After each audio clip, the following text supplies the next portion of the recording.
chevalier, l'éclat de ton armure, comme un soleil attire tous les yeux. Ta loyauté, ton âme toute pure, nous ont conquis et nous voici joyeux. Saint-Georges guide-nous sur la route claire et belle. Saint-Georges guide-nous en nous ferme prêt à tout. Garde à nos yeux le charme d'un sourire, quand nous souffrons au plein de notre effort. Et laissons-nous s'élever à nos martyrs. Tiens nos cœurs droits quand faibliront nos corps. Saint-Georges guide-nous sur la route claire et belle. Saint-Georges guide-nous en nous ferme prêt à tout. Ô grand vainqueur de ton séjour de gloire, assiste-nous quand ici nous luttons.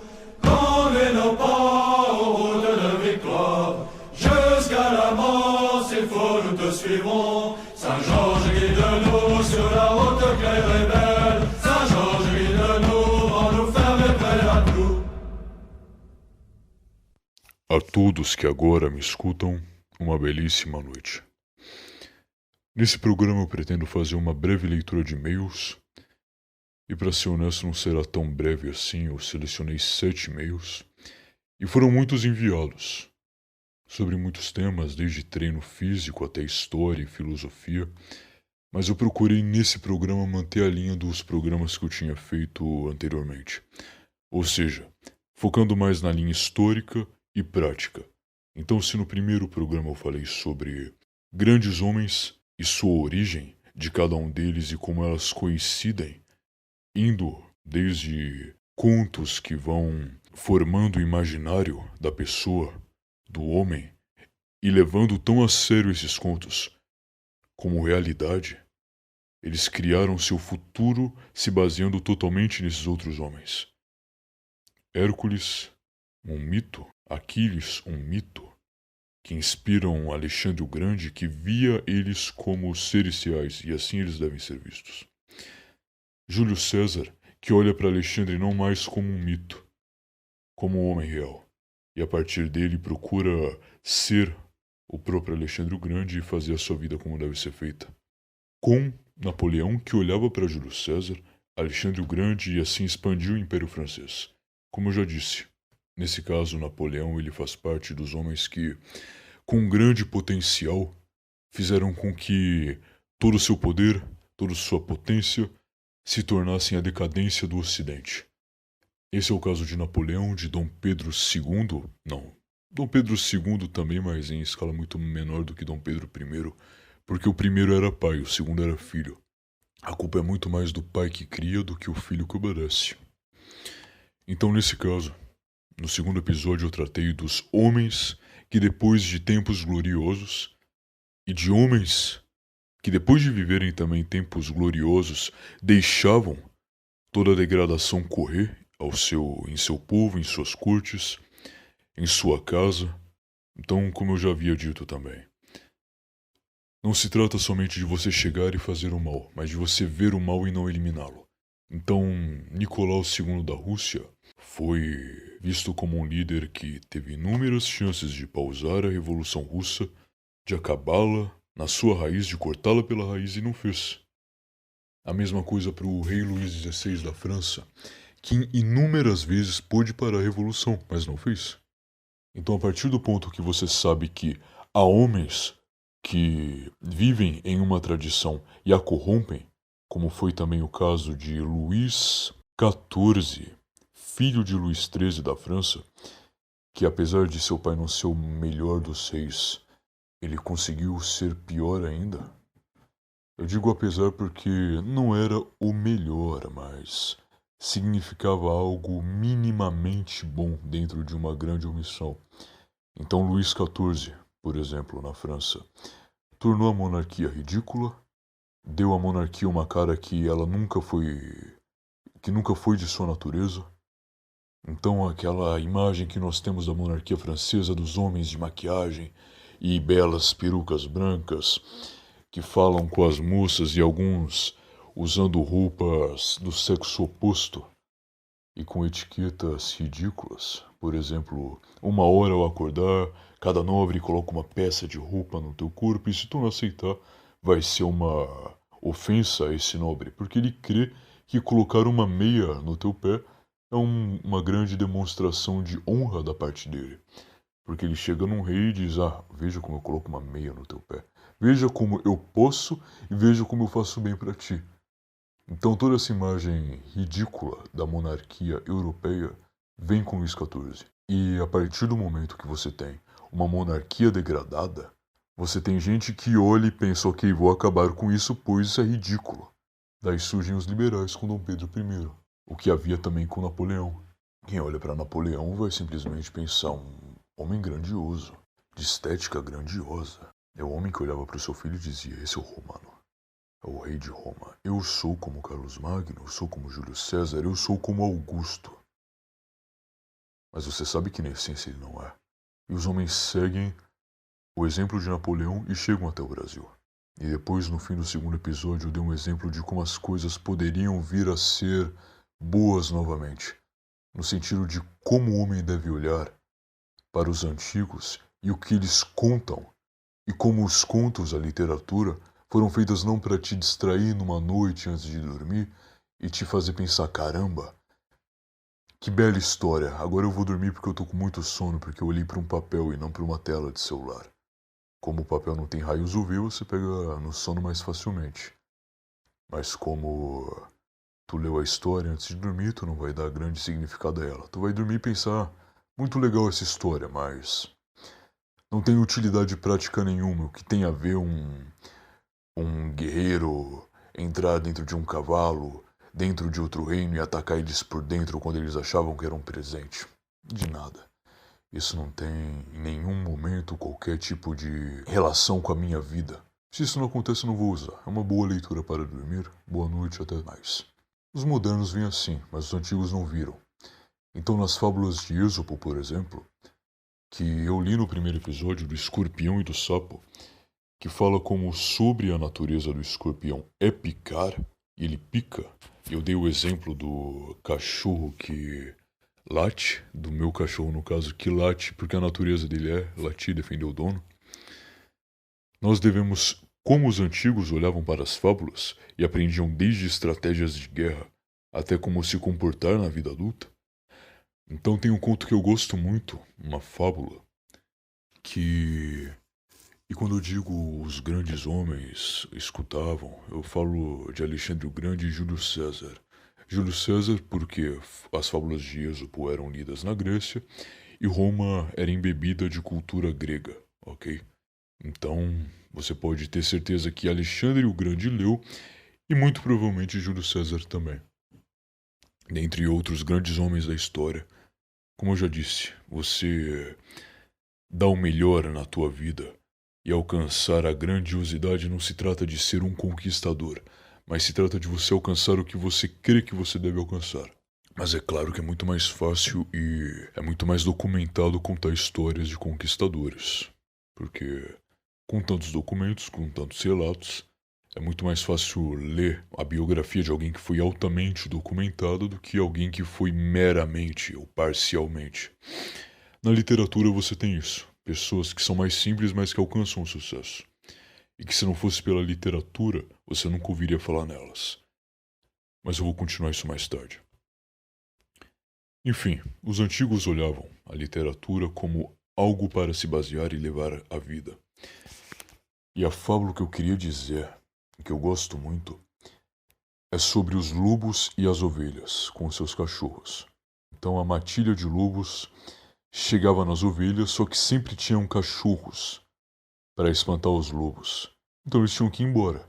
As ovelhas, quando se sentiam ameaçadas, chamavam os cachorros adultos, iam lá e pegavam os lobos, todos os cachorros pastores. Até que um dia, um lobo chegou até as ovelhas, sozinho, querendo paz, e disse: Ovelha, eu quero paz contigo. E como nós teremos paz, eu te darei alguns presentes, e a ovelha gostou muito, e vocês me darão alguns filhotes do cachorro. O que acha?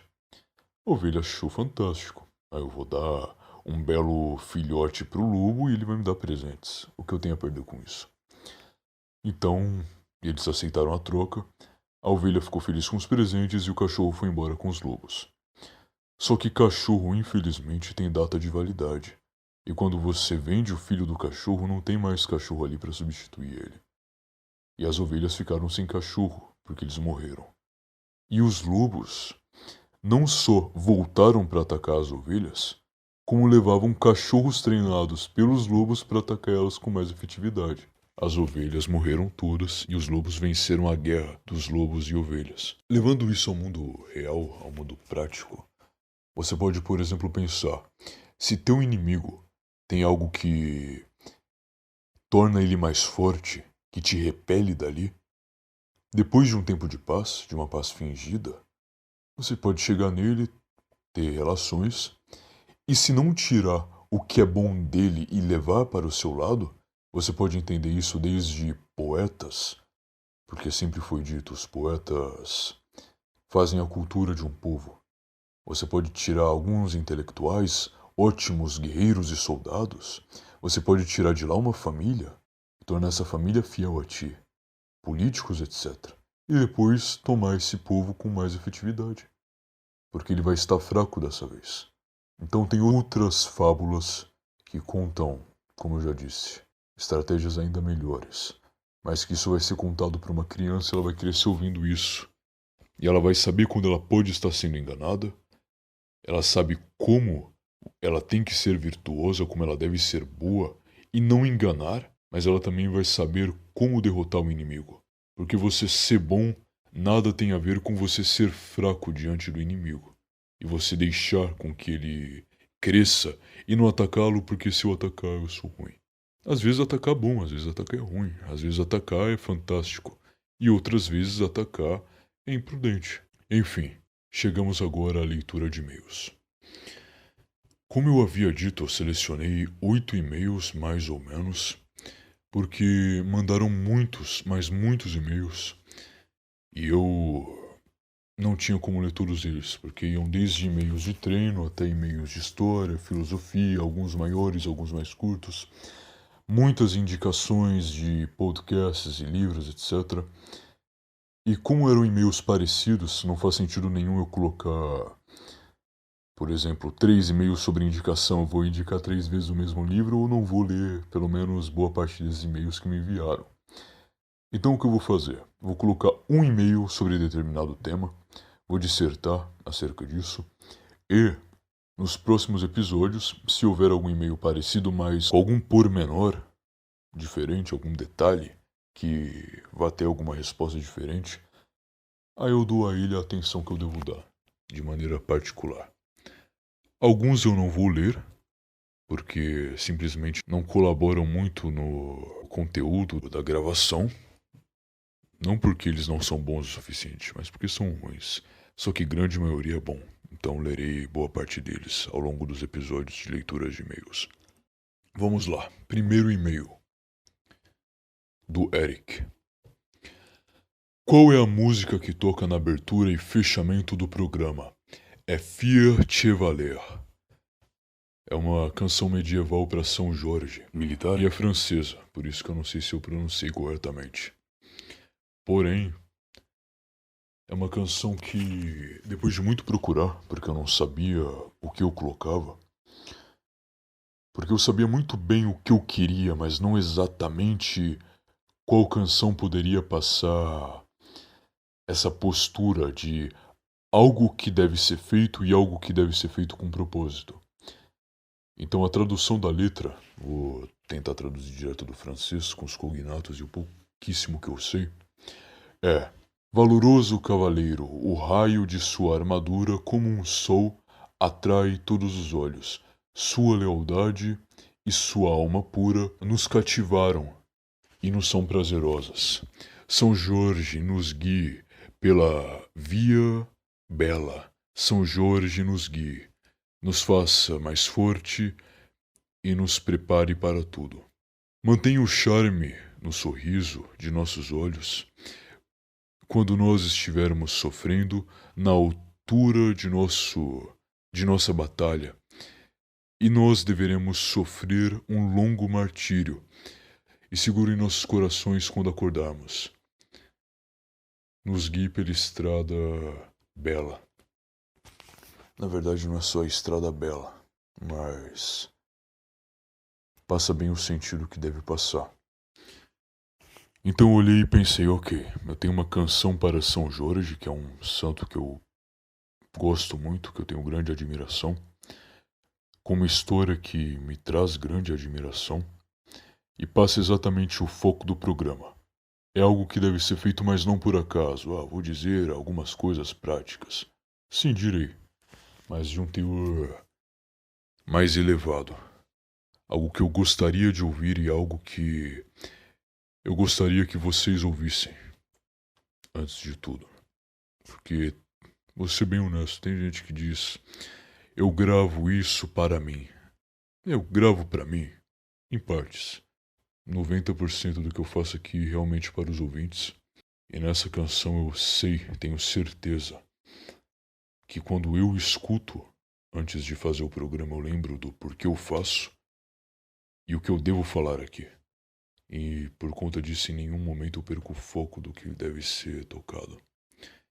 Enfim, pergunta respondida, porque é uma pergunta que em todo o programa tem alguém nos comentários fazendo.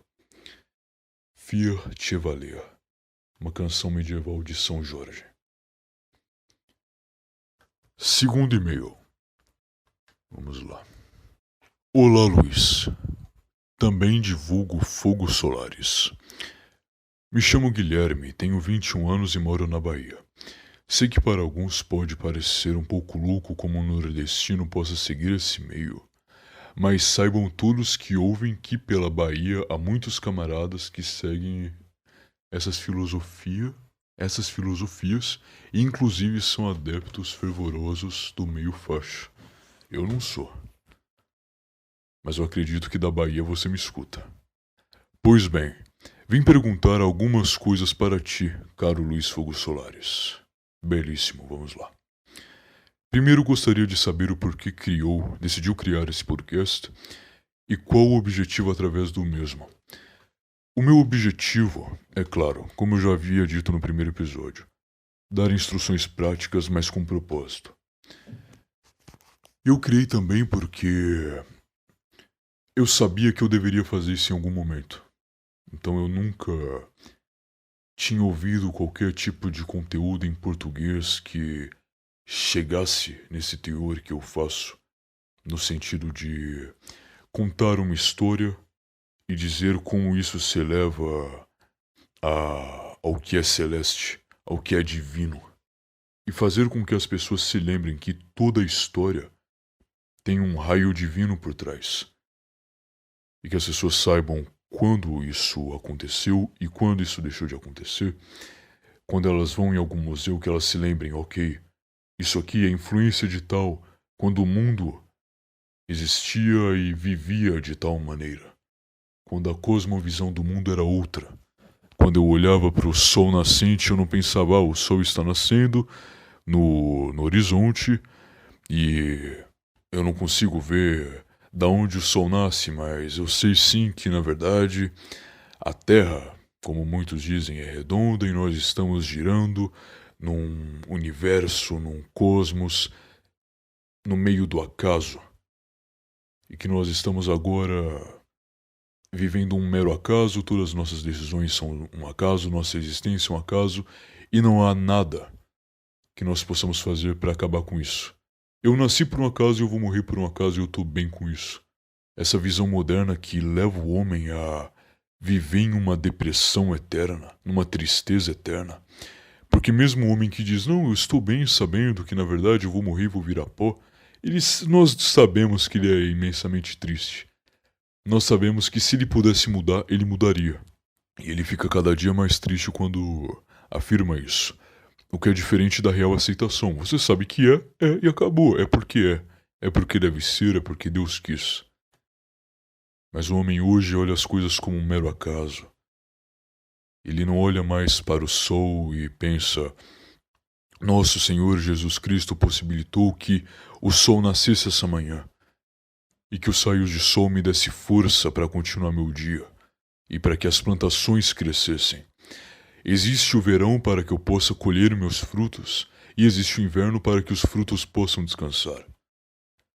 Ele não olha para as estações como algo que pode dizer algo para ele, algo que Deus fez com um propósito e que aquilo tem um propósito total de existir, não é um acaso. Ele olha a primavera e diz: não, a terra está agora se aproximando do céu, do sol, e no verão estará mais próxima. É verdade, está mais próxima. Mas isso não é um acaso. A vida tem um sentido claro. E esse sentido é celeste. E o homem sempre viu. Esse destino sempre viu. Ou melhor, destino não, um foco.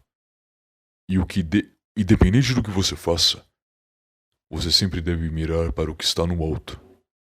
E as pessoas por muitas vezes esquecem isso na história. Elas contam os contos e citam personagens, filósofos, só como meras ideias abstratas, sem nenhum foco. Ah não, ele pensava demais, ele dizia essas coisas. Não. No final das contas se trata de uma busca do homem querendo conhecer a criação divina. Isso vai se mostrar em todos os aspectos, em todos os meios, em todos os lugares na história. Desde quando procurava o máximo até quando deixou de procurar. Que é o dia que vivemos hoje. São os dias que vivemos hoje. Mas mesmo que os nossos governantes, que a maioria das pessoas, mesmo que as escolas ensinem isso, nós sabemos que não é verdade. E se não é verdade, perecerá uma hora ou outra. E o que é verdadeiro vive para sempre. Por isso que nós escutamos os mitos antigos que fizeram o homem, a filosofia dos gregos, a Bíblia Sagrada. É por isso que isso se estabiliza. Porque está num patamar acima da degradação, que é onde a mentira vive. E hoje o homem afirma: não, eu vou morrer e vou virar um pó. Mas ele diz isso com uma tristeza. E é irônico. Porque isso, de um ponto de vista celeste, ou melhor, tradicional, é uma mentira que será varrida do mundo. E ele diz que será varrido do mundo. Então é uma exaltação do que é a morte da alma do homem. E ele não sabe disso. A tradição diz: ele será varrido. E ele diz: eu serei varrido e estou bem com isso. Mas na verdade ele não está. Enfim, o meu foco é mostrar para as pessoas como que o que é correto foi esquecido. E assim ver o mundo da maneira que ele deve ser visto, experienciar da maneira que ele deve ser visto. E assim também fazer um bem para mim, para eu limpar minha mente e expressar, colocar isso, a caneta em algum lugar, no caso em voz. Isso me ajuda também na questão prática, para que isso não fique somente comigo, mas para que vá para as outras pessoas. É por isso que eu tenho meu canal no Telegram. É por isso que eu tenho agora esse programa no YouTube. E para que as pessoas possam viver isso. E vejam que na verdade o mundo esquecido e fantasioso na verdade não é fantasioso. Muito menos esquecido de fato. Só não foi explorado como deve. Enfim. Como está a sua rotina com esse início de gravações do podcast? E você pretende fazer ele sozinho? Por enquanto sim. Eu pretendo fazer sozinho por 2 motivos. Porque a maioria dos podcasts que eu participei até agora foi com participação. Então eu tenho que me acostumar a falar sozinho num microfone. Porque antigamente era alguém que falava comigo e dizia: disserte sobre isso, sobre esse tema específico. E eu dizia o que eu achava. Só que agora é muito mais difícil pra mim. O melhor, não é difícil, mas é novo. E algo que deve ser praticado. Eu formular um tema do início ao fim e dissertar sobre isso do início ao fim. Entende? Então eu não pretendo trazer convidados por enquanto, porque eu preciso treinar essa questão de eu fazer um programa sozinho, de eu conversar, eu falar, eu discursar sozinho. E quando eu ver que, ok, está ótimo, já fiz tudo o que eu deveria fazer, me sinto tranquilo, aí eu chamo alguém. Porque eu sei que eu não sou o tipo de... Eu não sou bom entrevistador. Eu não sou bom... Diferente de alguns que fazem isso muito bem, que chamam convidados e sabem tirar as perguntas corretas, eu não sou esse tipo de personagem. Eu sei que eu sou o tipo de homem que vai gravar e é melhor que eu fale sozinho e treine isso do que ou ser entrevistado, do que chamar alguém e conversar com esse alguém na gravação e passar um conteúdo. Porque caso contrário vai ser só uma conversa. Eu creio que de conversa vocês já estão cheios, pois eu já estou. Enfim, pretendo sim trazer convidados, mas mais pra frente, não agora. Por enquanto preciso treinar. Terceira pergunta. Gostaria de saber se as ideias fachos são perpetuadas em ti. E se sim, se você pretende dividi-los e perpetuá-los conosco. Não. Não são, ok? Eu já não nego que em um momento da minha vida eu simpatizava com o fascismo, porque eu sempre almejei a idealização de algo que remetesse ao Império Romano, de algo que remetesse a algo grandioso, não somente em extensão, mas em um significado profundo. Então, quando o homem moderno está cansado de esquerda e direita, porque ele sabe que, ok, a esquerda é ruim, a esquerda é fraca, a esquerda não pode dar a nós nada digno, nada honroso, eles só querem tirar nossa honra. E geralmente o homem ele tem uma base moral, geralmente ele tem uma religião, independente de qual seja. E ele sabe que a esquerda faz muito mal para essa moral, para esses ideais. Então ele olha para a direita.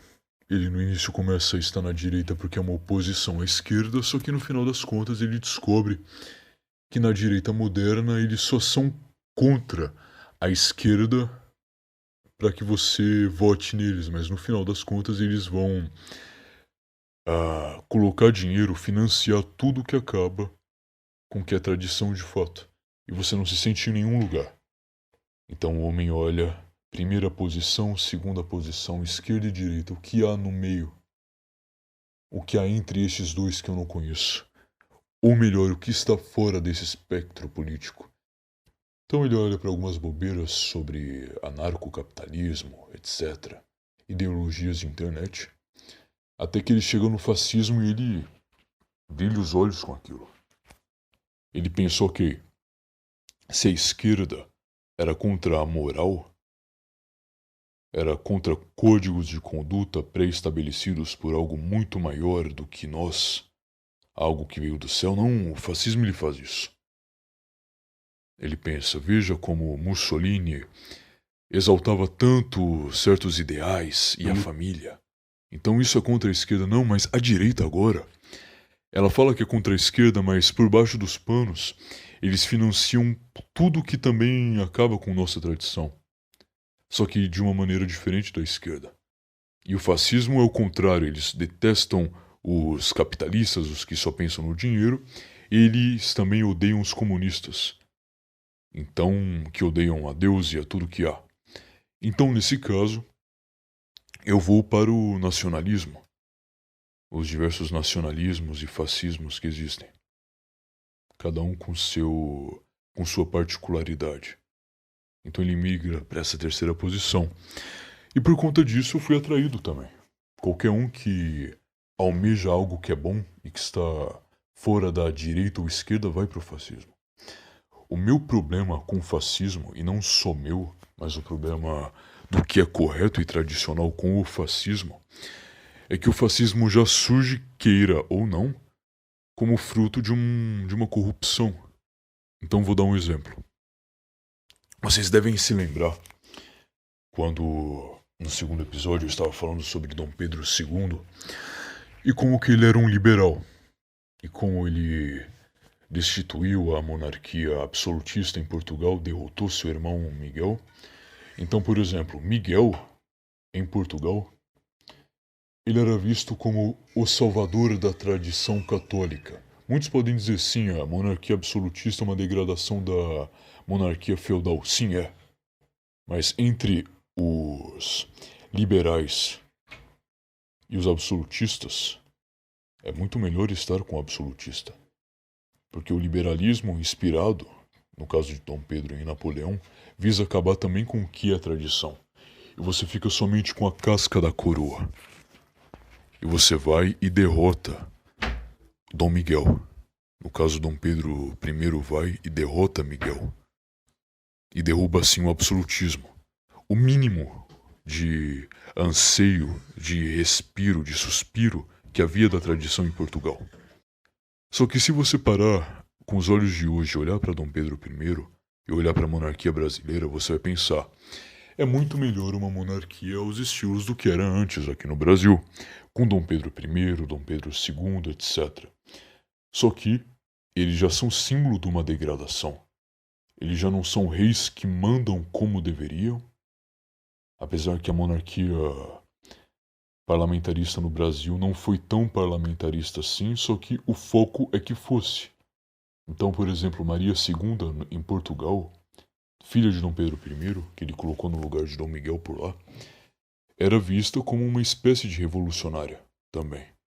Então ela acabou com diversas, eu vou chamar de etiqueta, porque eu não tenho uma palavra melhor no momento, mas ela acabou com diversas etiquetas aristocráticas da época, coisas que os revolucionários franceses sonhavam em fazer, eles fizeram, mas com tom sempre humanista. Com tom de não, essa tradição que nós temos há tempos, ela não vale tanto assim, venham, somos todos iguais.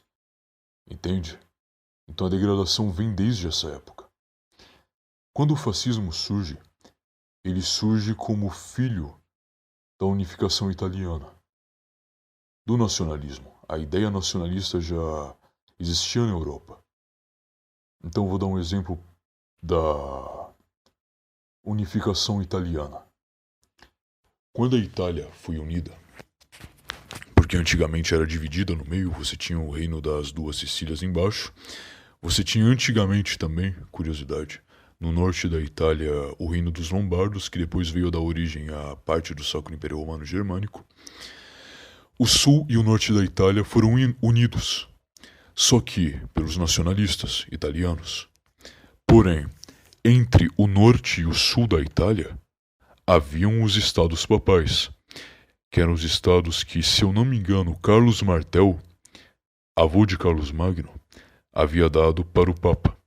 Então era um território que ia horizontalmente, de uma ponta a outra da Itália.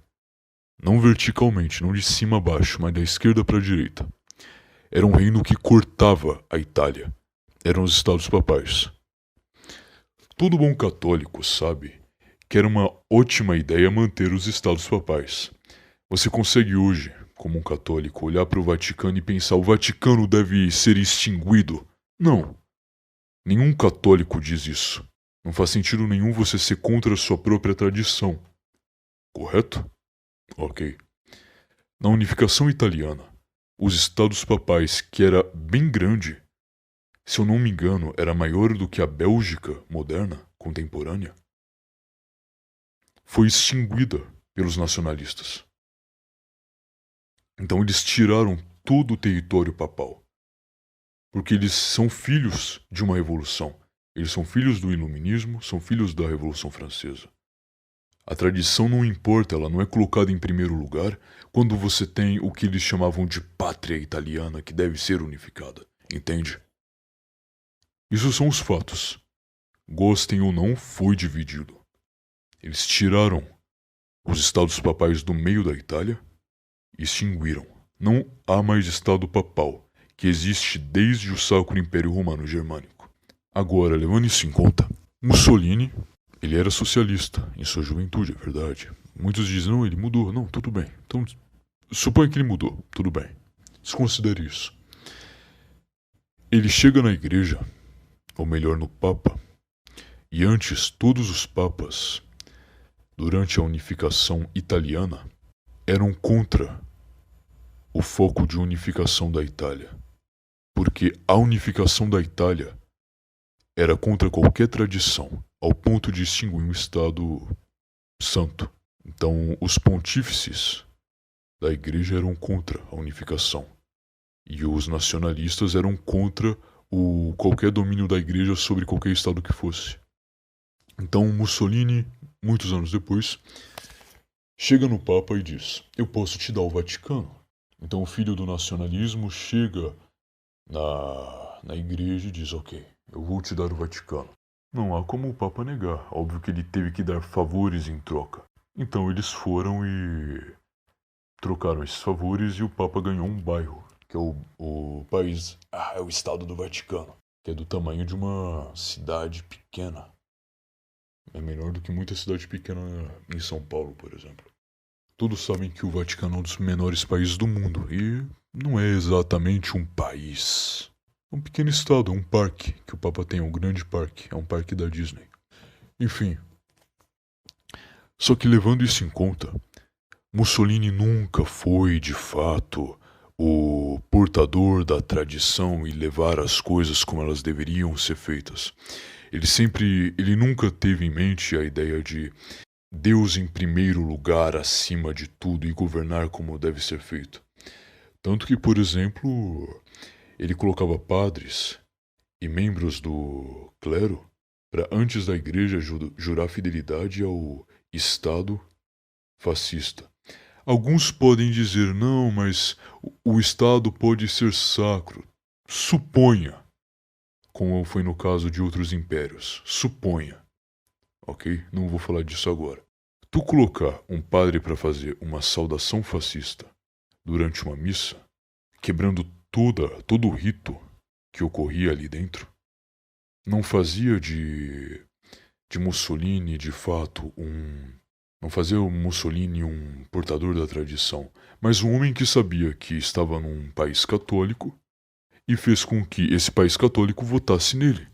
Ou melhor, o apoiasse. Pois ele deu algumas migalhas de benefícios para a igreja na época. É a mesma coisa, por exemplo, de Hitler com a Alemanha. Quando você vive num país que é majoritariamente cristão, metade católica, metade protestante, e você tem planos de criar uma espécie de paganismo na Alemanha, você não vai chegar e dizer, vamos ser todos pagãos agora. Não, você vai chegar e dizer, não, temos aqui o cristianismo positivo. E agora o cristianismo positivo é o cristianismo que há na Alemanha Nacional Socialista. Mas todos nós sabíamos que aquilo era uma transição para o neopaganismo, entende? Então eu creio que Mussolini era menos pior do que os aliados que venceram a guerra.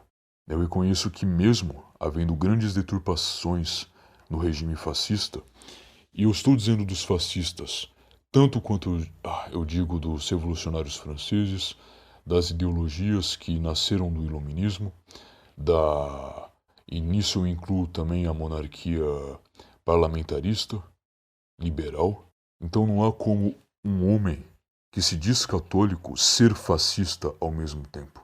O catolicismo nunca andou de mãos dadas com o fascismo, andou de mãos dadas com reis, com bons reis. Era o Papa que coroava os reis. A tradição católica coroava reis. Ou melhor, os reis são a tradição católica. Uma coisa não é diferente da outra. O rei não é... Na tradição católica se dava melhor com os reis. Não, o rei é a tradição católica. Quando você olha para reis como Carlos Magno, São Luís IX, Henrique II do Sacro Império Romano Germânico, você vê ali não só a tradição católica com reis, mas você vê a tradição católica integralmente. Não se trata só de papas, mas também de papas com os reis. Então a verdadeira tradição de Cristo sempre foi ligada com os reis. Não é à toa que você chama Cristo de rei e não Cristo de duce, por exemplo. Então, em inúmeros cantos de coroação, você vê sempre Cristo sendo ligado à figura do imperador, à figura do rei, à figura do que impera, à figura do que vence. Então, eu não tenho problema nenhum na pessoa saber que, por exemplo, é muito menos pior um Mussolini, obviamente, do que... É muito melhor o Mussolini do que o que temos hoje no Ocidente inteiro, desde Lula a qualquer outro presidente esquerdista ou liberal. Não nego. É muito menos pior. É muito menos danoso. mas não deixa de ser, entende? Então meu problema com o fascismo é exatamente isso. Não é algo que está incluído na tradição católica, é algo de fora e que não a permite florescer como deve. Ou seja, o homem católico ele apoia os reis, não os duces, não os Führers, ou seja lá o que for. Isso pode se estender de todos os países nacionalistas e fascistas que surgiram por volta do século XVIII para frente. Então muitos podem, com certeza, gostar de certas virtudes. Então é inegável que Bismarck, por exemplo, era um grande general, mas também era inegável que ele nunca foi um homem a favor de qualquer coisa ligada à fé católica, entende? É inegável dizer que, por exemplo, determinados... Estou pensando agora, estou tentando lembrar do nome de um líder luterano. É inegável, por exemplo, pensar, não é luterano, mas dá para citar, que Henrique VIII foi um ótimo rei em várias questões, mas no que mais importa ele errou, e é por isso que ele é lembrado. Não há problema em reconhecer que havia grandes habilidades em Napoleão, mas o meu ponto principal é esse. Não existe católico fascista. Você pode ser um fascista que simpatiza muito com o catolicismo, mas antes de tudo você é fascista. Agora, o católico, ele não pode olhar para um fascista e pensar, ok, é isso que eu gosto. Sim, eu sei. De primeira brilha os olhos, mas tudo isso que Mussolini falava do Império Romano e de tudo que foi grandioso no passado nunca nem chegou perto de ser feito no fascismo italiano. E nunca seria feito. Eu sei sim que é muito atrativo toda a propaganda militar do fascismo para muitos jovens e pensam, ok, a esquerda faz os homens fracos, o fascismo me faz forte. Eu sei disso porque na minha juventude eu simpatizava muito. E eu não nego que às vezes eu treinava pensando que eu seria um soldado, entendeu? Na verdade, eu queria ser um soldado do exército, porém, eu me inspirava nos soldados e aviadores da Itália. Pensava, não é isso que eu quero, é a militaria, é a força, é o Império Romano contemporâneo, mas nunca chegou perto de ser. A tradição romana está anos-luz à frente do fascismo italiano. Tudo isso que vocês procuram é muito melhor explorado no Sacro Império Romano Germânico, por exemplo. Então, se vocês pegam foto de construções do Sacro Império Romano, vocês veem como a arquitetura era bela, como a poesia era bela, como a literatura, como a arquitetura dos prédios. Você olha para um prédio e você pensa que isso aqui foi feito no mundo católico. Num mundo onde você, como eu disse no início do episódio, você olhava para o sol e você agradecia a Deus. Agora vocês pegam exemplos de arquitetura futurista do fascismo e é tudo muito feio. É um reflexo do que as coisas são hoje. Então, se vocês pegam, por exemplo, uma foto da arquitetura futurista, fascista, vocês podem lembrar por um momento, é bem vagarmente. Ah, algumas colunas lembram os templos gregos. Não, vocês sabem que são caixas com alguns pilares que em nada lembram de fato a tradição, que são só a casca daquilo. Eles não procuram explorar a essência. E por conta disso, nunca se aproximarão de fato do que as coisas foram um dia. Esse é o grande problema do fascismo, do nacionalismo. Eles são filhos de uma revolução. Eles nunca visaram de fato um mundo tradicional católico. Mas eles analisavam muito a casca disso, do que parece e como convencer. E faziam. Se você quer militaria, leia contos medievais, poesias medievais, contos cavaleirescos. Até mesmo pós-medievais, contos de Alexandre Dumas, por exemplo, muito bons. São romances, mas são muito bons. Eu gosto muito. Dá pra tirar muita coisa dali de dentro. E o bom olho sabe olhar pro fascismo e reconhecer ali a quebra de uma tradição. Mas como eu já disse, não nego, é bem menos pior do que temos hoje, é bem menos pior do que o liberalismo pós-Segunda Guerra, é bem menos pior do que muita coisa, mas é pior, agora no sentido tendo em vista o que é bom. Não chega nem aos pés do que era o mundo na Idade Média, por exemplo. E é isso que deve ser explorado. Reis, condes, filósofos, bons carpinteiros, bons artesãos que fizeram arte, poetas, bons homens, boas mulheres. E se você olhar também o tipo de gente que se reúne nessa bolha, não demora muito tempo para você entender que boa parte dessas pessoas não batem muito bem da cabeça.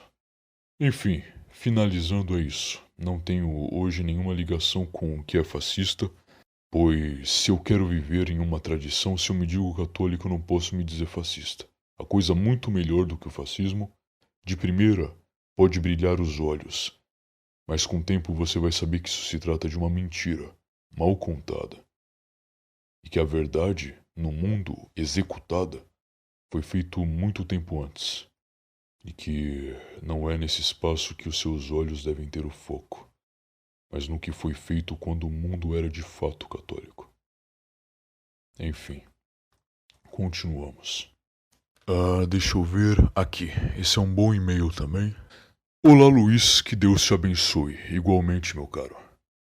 Luiz, eu tenho certo interesse pelos mitos pagãos, em especial pelos mitos germânicos, e como católicos, que cuidado devemos ter ao estudar paganismo em geral? Sei que o diabo faz uso da própria Bíblia para desvirtuar as pessoas. Agora imagina se ele não usasse outras crenças. É bom já ter uma base católica boa para ler, por exemplo, Éda em prosa, ou não é tão perigoso ou contaminante como penso que pode ser? E de todo mito pagão, tem algo a oferecer ou devemos filtrar bem, pois muitos mitos podem ser apenas algum perigo para a fé. Desculpe-me qualquer coisa, mas esses são meus questionamentos quanto ao estudo do paganismo sendo cristão, e creio que você seja a melhor pessoa para sanar essas dúvidas. E fiquei muito feliz ao saber que você finalmente começaria um programa. Uma nova era dourada está surgindo. Que Deus te abençoe. Igualmente, que Deus te abençoe e agradeço grandemente pela consideração. Eu pretendo dar meu melhor nessas gravações. Eu espero que o melhor esteja por vir. Muito obrigado. Mas indo ao tópico, perguntou se há perigo ler mitos pagãos. Sim e não, depende do contexto. Eu vou falar primeiro onde não há perigo. E vou dar uns exemplos acerca disso. Na Idade Média, por exemplo, onde os homens cresciam vendo o mundo de uma cosmovisão tradicional, eles sabiam que tudo o que foi criado era por Jesus Cristo, era por Deus, e nada poderia escapar disso. A partir do momento que você conhece os santos, que você tem a sua religião na tua vida, que aquilo está enraizado em seu coração e que você não consegue ver nada sem antes pensar, ok, Deus quis dessa maneira, então tem que ser. Se tu consegue ver o mundo dessa maneira, perfeito, vale os mitos pagãos. Eu digo isso porque os mitos pagãos, gregos e romanos, eram extremamente utilizados na Idade Média. Então vou dar um exemplo. Se vocês moram em São Paulo, eu recomendo que vão na Catedral de São... Não é Catedral, Mosteiro de São Bento, que é na frente da Estação de São Bento. Quando vocês entrarem na igreja, vocês verão que logo na abóboda, acima de vocês, quando vocês entram na catedral, não no hall de entrada, não, esqueci como se chama essa parte num linguajar arquitetônico de catedrais. Mas após o hall de entrada da igreja, vocês vão olhar para cima e vocês verão o zodíaco. Então vocês veem ali desde, assim, todos os signos distribuídos em uma roda, na roda zodiacal. Então vocês têm Áries, Touro, Gêmeos, Capricórnio, Câncer, Sagitário, Peixes. E o zodíaco, com este simbolismo, deriva dos gregos. Desde a Grécia que você tem o zodíaco com estes personagens, com estes símbolos. Porque na verdade, todos que estão ali derivam dos mitos gregos. Então, por exemplo, o signo de Áries deriva do mito de Jasão e o velocínio dourado. O mito de Touro remete a quando Zeus se transforma em um touro para levar Europa a Creta. O simbolismo de Aquário é quando Zeus pega um jovem que eu tô tentando me lembrar o nome agora, mas eu não estou conseguindo, talvez ao longo do programa eu me lembre, e leva para o Olimpo e ele derrama um jarro de cima para baixo, simbolizando a essência divina que desce à Terra. Dentre outros signos, por exemplo, eu falei no primeiro episódio que a constelação de Câncer surge por conta de Hera, que pegou os caranguejos que foram atacar Hércules e os transformaram numa estrela, que deu origem à constelação de Câncer. E a constelação de Câncer e seu simbolismo deu origem ao signo de Câncer. Então todo o zodíaco deriva de um simbolismo grego, mas está numa catedral, pois pode ser bem usado. É algo que pode ser acrescentado, então não se deve olhar para o que é pagão e jogar tudo fora, mas com muito cuidado. Se aquilo em algum momento é contra a cosmovisão de sua tradição, então nesse caso sim deve. Mas caso não seja, pode ser bem aproveitado. É como parar de falar latim, pois foi uma língua desenvolvida por uma Roma pagã e não cristã, mas é a língua litúrgica católica. É como parar de falar grego porque pagãos gregos falavam grego, mas é uma língua litúrgica católica também. Entendem? Então não se deve olhar para o que é pagão e se jogar fora simplesmente porque veio antes. Não há como. Não é à toa que, por exemplo, tantos filósofos gregos foram usados e são ensinados para os homens católicos hoje e ainda mais na Idade Média. E eram todos gregos. Platão, Aristóteles, Sócrates. Nenhum deles cita o nome de Jesus Cristo, mas são todos aproveitáveis. Então meu ponto principal é: sim, não há problema nenhum em ler mitos pagãos, mas a partir do momento que você já tem em mente que você faz o máximo para viver numa cosmovisão católica. Muitos podem dizer, não há como retornar, pois não é a mesma coisa da Idade Média. Não. O que importa é, existe, está aí e se está deve ser seguido. Acabou. Qualquer outra coisa é especulação. E não se deve trocar uma certeza por uma especulação. A partir do momento que você vive inteiramente na tradição católica, você dá o máximo para estar vivendo aquilo em todos os âmbitos da sua vida. Tudo que você faz, no mínimo que seja, é para o nosso Deus. Então perfeito, leia. Porque você vai saber filtrar muito bem o que é teu e o que não é. E por vezes tudo vai parecer seu dali. Por isso que eu contei sobre os mitos de Hércules e Aquiles no primeiro programa, porque pode ser muito bem utilizado. É por isso que Aristóteles, Platão, Sócrates são ensinados até hoje, porque podem ser muito bem utilizados e são. É uma filosofia verdadeira e a verdade permanece, como eu já havia dito. O que é falso é simplesmente varrido da existência, que é o seu lugar, o lugar do tempo, o lugar que varre. E, querendo ou não, dá origens a outras mentiras, mas essas também serão varridas. Mas a verdade está num campo além da deterioração do tempo, e nesse caso se manterá. Então sim, e há outros exemplos também. Por exemplo, se vocês olharem palácios, desde na Idade Média até os séculos XVIII, XVII, na Alemanha, França, Itália, procurarem fotos de casarões, vocês conseguem ver bustos gregos ali. Então vocês conseguem ver esculturas de Apolo, por exemplo. Vocês conseguem ver esculturas de Hércules, dentre outros, porque eles sabiam muito bem que poderia ser bem usado e era num nível que eles nem havia tanto essa distinção. Primeiro de tudo, Jesus Cristo é nosso Deus e vamos ver o mundo dessa maneira. Eu vou morrer por Jesus. Esses mitos, vão ser muito bem usados. Uma citação que eu vou fazer, que não é uma citação aqui, mas eu lembrei agora, que Olavo de Carvalho também dizia que um historiador encontrou a cidade de Troia, se não me engano no século XX ou XIX, por acreditar que Troia e a guerra de Troia era real. Entende? Então tudo aquilo pode ser muito bem aproveitado e deve ser aproveitado. Não deve ser jogado fora de maneira alguma. Como eu já disse, você vai entrar em catedrais, desde góticas até românicas. E se vocês forem em uma catedral românica, uma curiosidade, ela vai parecer muito com um templo romano. Então eu, por exemplo, quando fui na Catedral de São Bento em São Paulo, achei muito parecido com o Panteão. O piso no chão, as paredes, não é idêntico, mas lembra, ok? Afinal, as catedrais românicas são de influência romana. Agora, caso você não tenha isso estruturado em sua mente, o problema de ler os mitos pagãos é que você cai no neopaganismo muitas das vezes.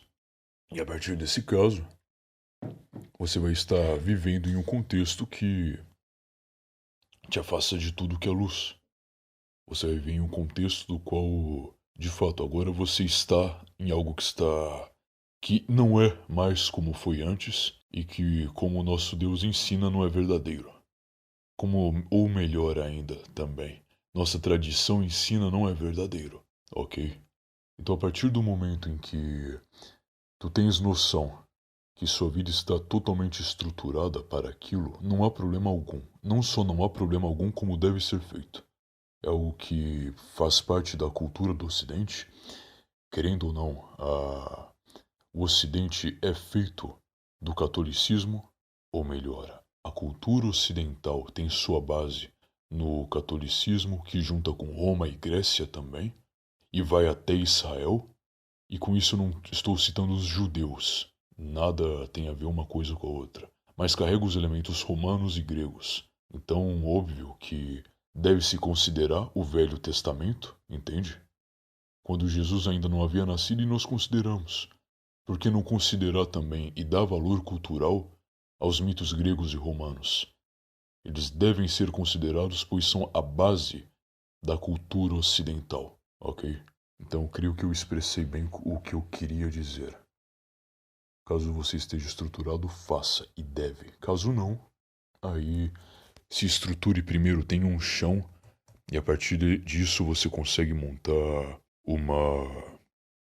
um alicerce para ter uma cultura verdadeira. E eu sei que tem muita gente que pode ouvir isso e desgostar em alguns pontos, no sentido de que eu dizer que a tradição grega não está viva e não é viva, como eu digo desde o início do programa. Há de se ter uma visão tradicional católica e é assim que as coisas são. E não vale a pena em nenhum momento trocar uma suposição e uma especulação por uma certeza. E se está viva, deve ser seguida, e não vista com uma ótica utilitarista. Ah não, eu vou ser cristão por conta disso, não, mas eu vou ser pagão depois, porque o paganismo não. Não existe isso, ou você é ou você não é. E ninguém na história olhava para a sua religião com a postura de vou me converter para isso depois, e porque tem tais qualidades. Não, você morria pela sua fé. E se você morria pela sua fé é porque você sabia que do outro lado estava errado. Então não há como a pessoa querer levar isso a um âmbito prático, quando ela deixa tudo tão plano e horizontal, e todos estão na mesma altura, e na verdade nada deve ser combatido, e nada deve ser defendido, e deve ser analisado de uma maneira abstrata e ver os pontos. Isso é uma ótica moderna, que surge em tempos modernos. Pode-se aprender muito com isso, é verdade, mas de nenhuma maneira deve-se trocar uma certeza de nossa tradição por uma especulação moderna. Por mais interessante que seja, e que possamos aprender com ela. Enfim. Agora, o que eu creio que será o último e-mail. Vamos lá. E-mail de Eduardo. Luiz, aqui quem fala é o Eduardo. Tenho algumas perguntas para ti. Vejamos. Você planeja a realização de collabs com outros criadores de conteúdo? Sim, no futuro. Pelo menos para o meu programa, agora eu não pretendo chamar ninguém, como eu já disse no início do episódio, para treinar. Preciso maturar o programa. Preciso ter em mente como as coisas devem ser por aqui. E eu creio que não é a hora de chamar ninguém, mas quem sabe no futuro. Se alguém quiser me chamar também, vou com toda a vontade do mundo. Só que no momento eu preciso manter o programa o mais individual possível. Segunda pergunta. Quais os pontos turísticos e não turísticos que você já foi e quais foram os melhores? Tá, eu vou citar todos que eu fui até agora e todos que eu tenho vontade de ir. Porque eu sou muito jovem, tenho 21 anos e tenho muita coisa para fazer na vida, ok? Então, infelizmente, eu não posso dar grande experiência de turismo. Eu, no Paraná, por onde morei durante um bom tempo, infelizmente não consigo ter nada em mente porque que eu tenha visitado, porque eu morei no interior e a construção mais, entre aspas, interessante que eu consegui encontrar lá era a Catedral de Maringá e ela tem uma arquitetura modernista, realmente muito feia e nunca tive vontade nenhuma de visitar. Agora, em São Paulo, na capital, eu já fui em lugares muito interessantes.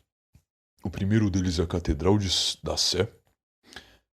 Se você mora em São Paulo, vá na Catedral da Sé. Eu fui para a Catedral um tempo depois que eu cheguei lá. E foi por acidente, eu estava conhecendo o bairro da Liberdade, que tem influência japonesa. E que honestamente hoje de japonês não tem nada. É basicamente um bairro de cultura moderna de internet. Assim, é interessante visitar, é exótico, mas de tradição japonesa vocês não vão encontrar nada lá. O que é diferente de uns 12, 13 anos atrás. Porque eu já fui no bairro da Liberdade quando era bem pequeno. E eu lembro que as ruas eram muito mais limpas. Eu não sei se é impressão minha. E se alguém estiver ouvindo isso e é de São Paulo e é mais velho que eu e já passou na Liberdade por volta de 2008, 2009, 2007 e puder me dizer, por favor, diga. Eu não sei se é impressão porque eu não tive grande experiência por lá. Mas eu andava e a única coisa que eu via era shoppings. Então podia entrar em um shopping e comprar alguma coisa. E barracas de comida. Hoje são inúmeras barracas de anime, de desenho japonês, de videogames, etc. Se você quer tradição japonesa, infelizmente, o último lugar que você vai é na Liberdade. Porém, indo direto ao foco, encontrei a Catedral da Sé caminhando pela Liberdade e ela é muito bonita de fora. Ela lembra muito uma catedral francesa, gótica, medieval, muito bonita por fora. Ela tem uma arquitetura neogótica, ou seja, é gótica, só que feita por volta de 1900 e é um pouquinho mais simples, ok? É muito bonita, só com um pouco menos detalhes do que uma catedral gótica europeia, por exemplo. E mais focada nos elementos de sua época, e eu vou dizer o porquê em breve.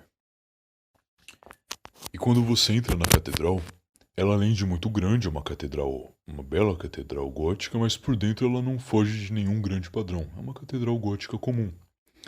Grande, ressoa bem, tudo ali é muito bonito. Só que ela tem alguns elementos da fauna brasileira ali dentro. Então, no fundo da catedral, na entrada, e quando eu digo entrada é a parte de frente, não a dos cantos. Na entrada da catedral tem 4 pilares. E esses 4 pilares simbolizam os 4 elementos. E os 4 elementos são simbolizados, representados por 4 animais diferentes. Então, eles pegaram a salamandra, que é um animal brasileiro, para representar o fogo. A garça, se eu não me engano, para representar a água, o tucano para representar o ar e um tatu-bola para representar a terra. Então eu olhei aquilo tudo, achei fantástico. Eles fazendo ligação aos 4 elementos com animais da fauna brasileira. Alguns podem não gostar tanto, mas eu gostei muito. Achei muito bonito. Pelo menos na questão de experiência, é fantástico. Então um tempo depois eu paguei um tour por lá, porque eu sabia que meu tempo em São Paulo era contado. Isso foi há uns 6 meses atrás, mais ou menos.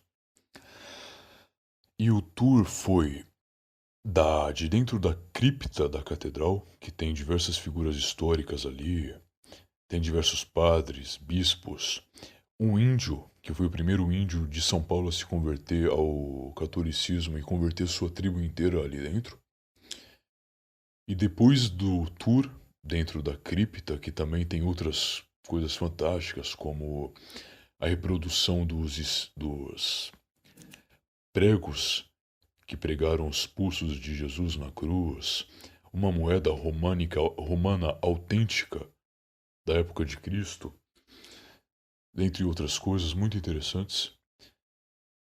Se sobe, dá uma andada na catedral, se vê o altar, anda no altar, se vê as estátuas, as esculturas, e tem uma escultura da Virgem Maria chorando sob a cruz de Cristo.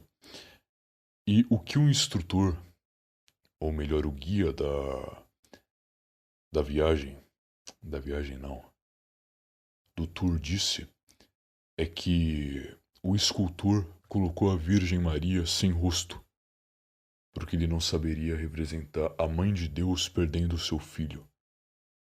Então a catedral é cheia de pormenores, de pequenas histórias, de detalhes que são coisas que você nunca imaginaria. É o tipo de história que só vive quem presencia.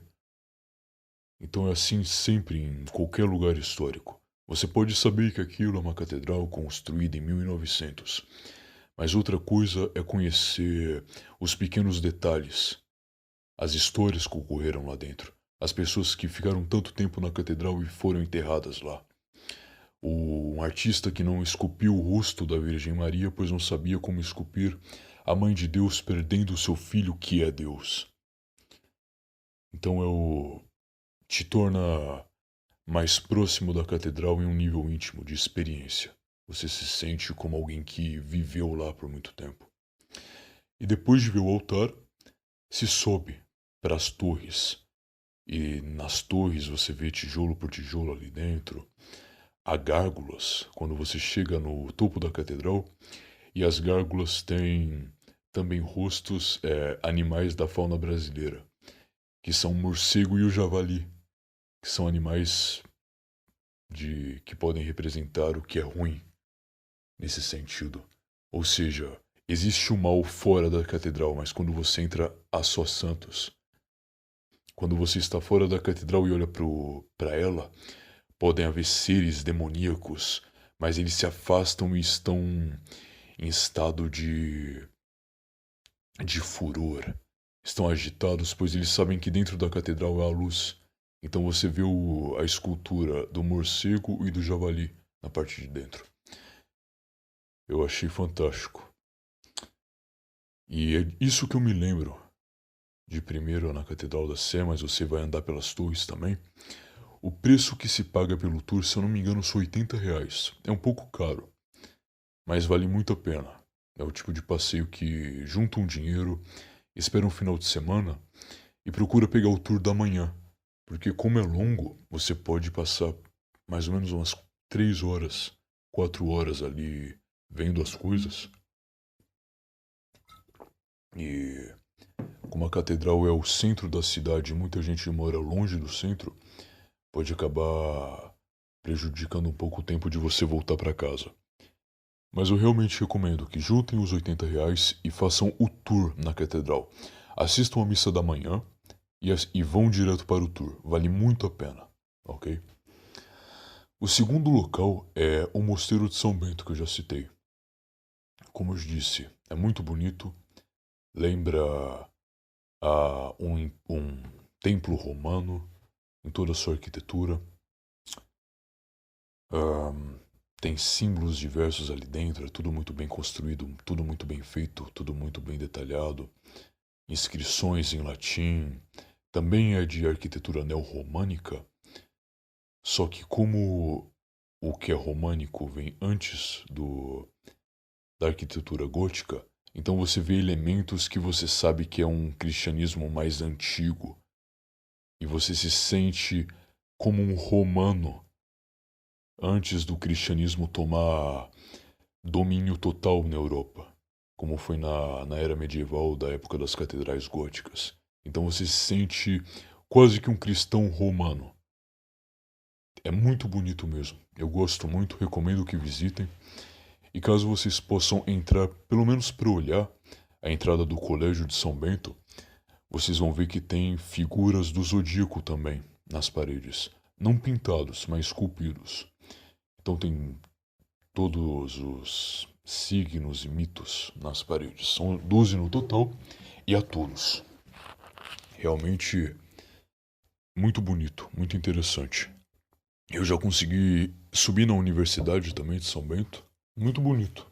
É bem simples, piso de madeira, paredes limpas, livros à venda na parede. Mas é um lugar muito bonito. Em muitas janelas você tem o brasão da Ordem Beneditina. Você vê monges andando por ali. A missa é muito bonita, sempre em canto gregoriano. Os monges cantam muito bem.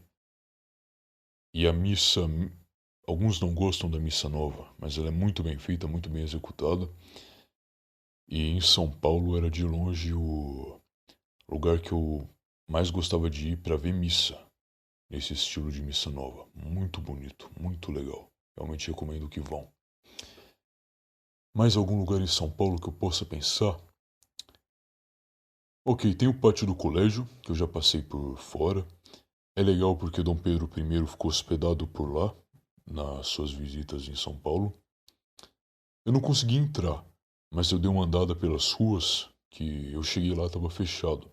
Então eu comecei a explorar, e numa rua próxima ao pátio do colégio, vocês verão uma espécie de cartório muito bonito, com uma arquitetura barroca. Vocês seguem, tem algumas casas antigas que vocês podem entrar e andar por ela. É um museu de arte. Eu admito que eu não sei o nome, mas se vocês chegarem mais ou menos próximo do bairro do pátio do colégio, tendo cuidado com os mendigos, ok? Que infelizmente muitos deles não são pacíficos. Se você tem porte físico, tudo bem, é só andar entre eles com cara de mal, que vai estar tudo resolvido. Agora, se quem estiver ouvindo for uma dama, nesse caso vá acompanhada com alguém. Então você vai ter que andar e vocês vão ter que andar e perguntar por um museu de arte, exposição de arte, que é exposto todo numa casa, estilo início do século XX. A arte toda que tem lá é muito feia, não vale a pena ser vista. Mas se você quiser ter a experiência de andar numa casa do início do século XX, final do século XIX, vale a pena. Esses foram os lugares que eu fui em São Paulo. Aos que querem ver uma boa missa tridentina, recomendo que vão na igreja, na paróquia Rainha Santa Isabel de Portugal. Infelizmente não me lembro do endereço, mas fica em São Paulo. Então se vocês jogarem no Google vão encontrar. É uma igreja bem simples. Realmente bem simples, mas eu gosto muito. Achei muito bonita. E é tudo muito bem feito ali. É um ambiente simples, bem feito, humilde e que a todos que querem pela primeira vez ver uma missa em latim, recomendo que vão, que comprem um missal romano e assistam à missa. E o último lugar que eu posso recomendar é a Catedral da Sé no Porto, em Portugal, que eu já fui há um bom tempo atrás. E nesse caso, é uma catedral que reúne desde elementos góticos até românicos, até barrocos. Porque, como eu havia dito na Catedral da Sé de São Paulo, como é uma catedral de arquitetura gótica, é só o que é gótico ali. Então é uma catedral recente, uma catedral relativamente moderna. Então se você quiser fazer uma catedral gótica, é só você ter em mente, tá, eu quero estilo gótico, e agora, faz a catedral gótica. Agora é totalmente diferente você comparar uma catedral de 100 anos com uma catedral de 900 anos, que é a Catedral da Sé no Porto de Portugal.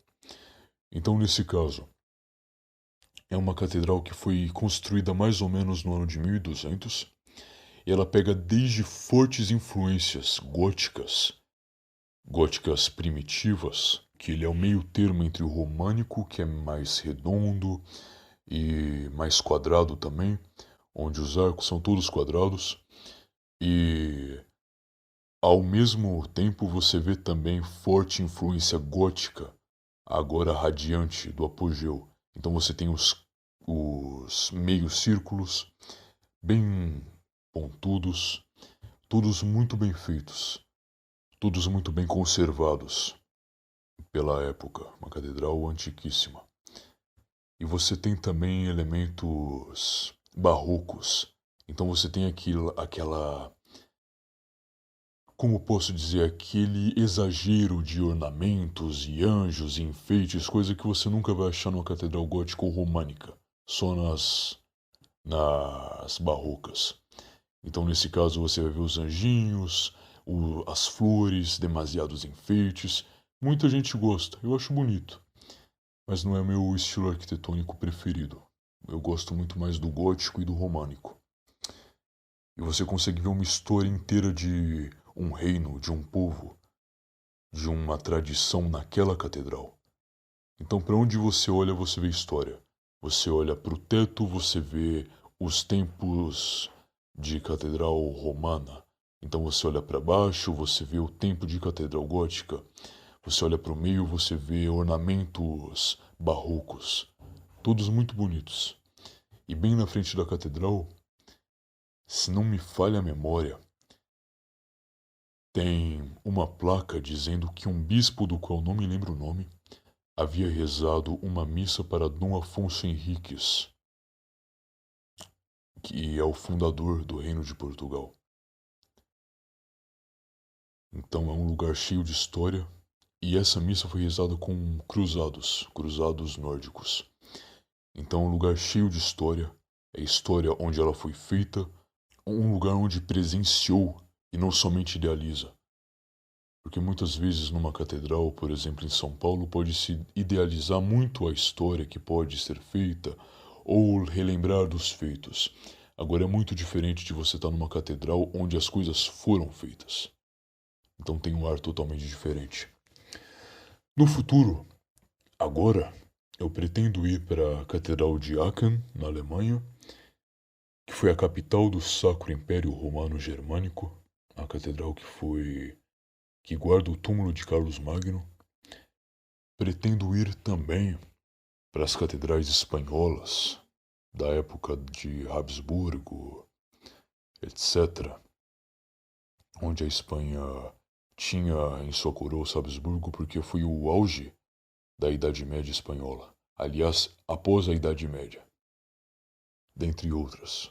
Tem também o túmulo de Camões em Lisboa, que eu tenho muita vontade de visitar. As catedrais de Milão.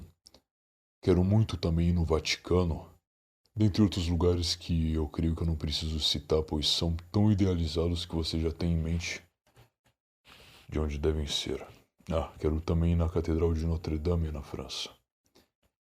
Caso eu vá, e uma hora acabarei indo, vou mandar para vocês no canal do Telegram.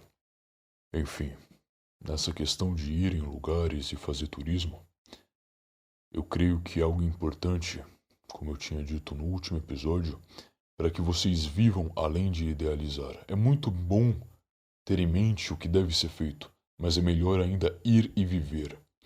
E caso você não esteja vivendo, pois não é o tempo todo que você tem a sorte de estar fazendo a história de outras pessoas ou a sua história, de ir em um lugar onde aquilo foi feito.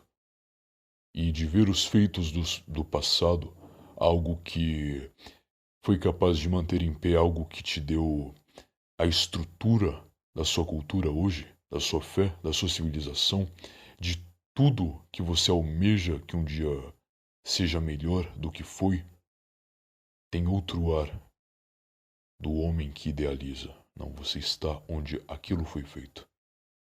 E eu creio que o homem, a mulher, o ser humano que quer fazer algo em sua vida, deve antes procurar estar presente onde as coisas foram feitas.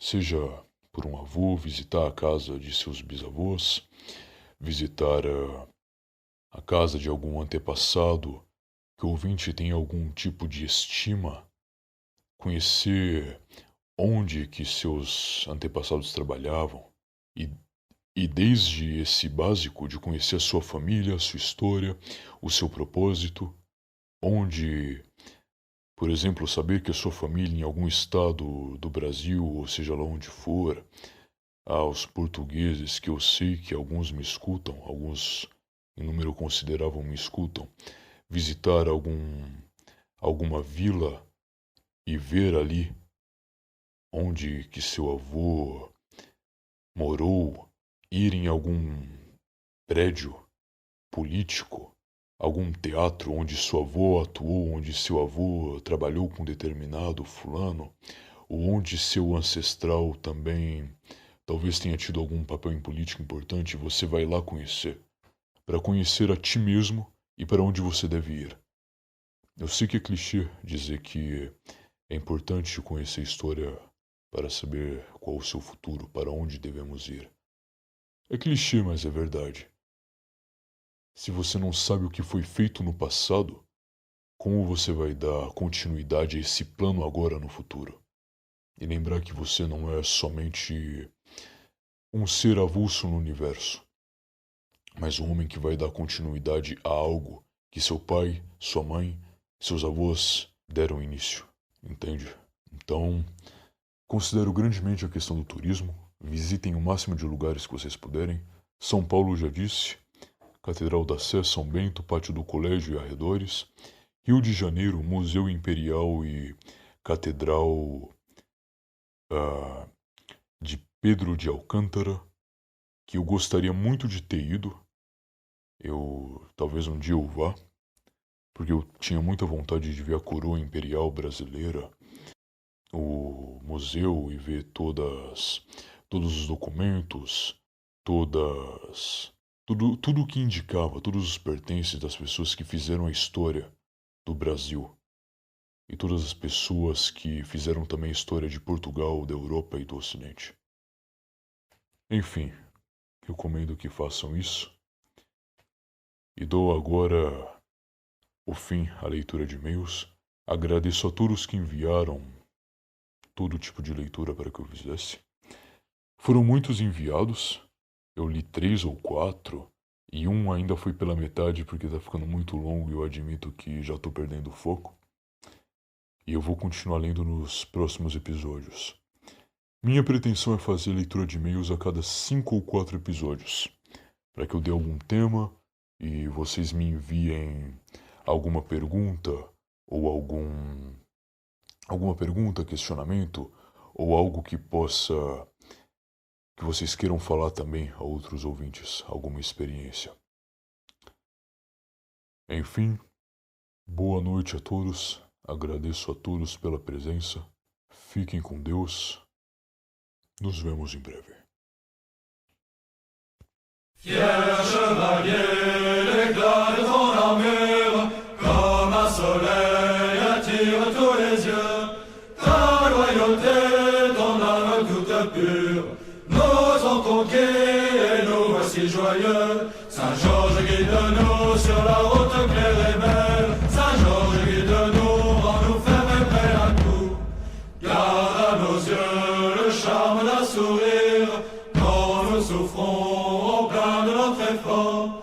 Et laissons-nous s'élever à nos martyrs. Tiens nos cœurs droits quand faibliront nos corps. Saint-Georges guide-nous sur la route claire et belle. Saint-Georges guide-nous, rends-nous fermes et prêts à tout. Ô grand vainqueur de ton séjour de gloire, assiste-nous quand ici nous luttons. Conduis nos pas aux routes de victoire, jusqu'à la mort. il faut, nous te suivrons.